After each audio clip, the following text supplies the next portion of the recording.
విశ్వాసంతో దేవునితో మాట్లాడు. ప్రతిదీ కూడా దేవుని చేతుల్లో పెట్టి నువ్వు స్వేచ్ఛను అనుభవించాలని దేవుడు కోరుతున్నాడు. మీ భారాన్ని నేను మోస్తాను, మీ భారాన్ని నా మీద వెయ్యండి అని దేవుడు చెప్తుంటే మనం ఆయన మీద భారం వేయకుండా మన భారాన్ని మనమే మోసుకుంటూ, మన చింతన మనమే మోసుకుంటూ దేవుడు కార్యం చేయడం లేదంటే అదేం విశ్వాసం? ఒకసారి ఆలోచించవలసింది. ఒకసారి ఆలోచించు. ఇంకా భారాన్ని కలిగి ఉన్నావా?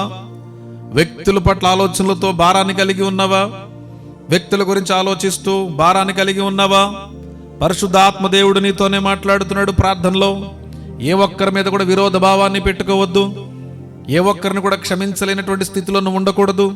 సఖ్యమైనంత మట్టుకు సమస్త మనుషులతో మనం సమాధానం కలిగి ఉండాలి.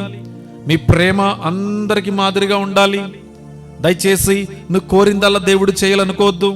దేవుడు ఏం కోరుతున్నాడో, ఏ తలంపులు కలిగి ఉన్నాడో తెలుసుకో.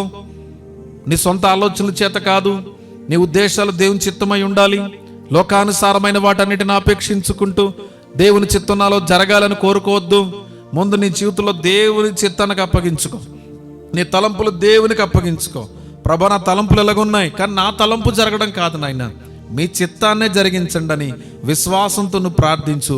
నువ్వు అడిగిన వాటికంటే, ఊహించిన వాటికంటే అద్భుతాలు దేవుడు చేయబోతున్నాడు. అంత శక్తివంతమైనటువంటి దేవుడిని మనం కలిగి ఉన్నాం. ప్రియమైన దేవుని బిడ్డలారా,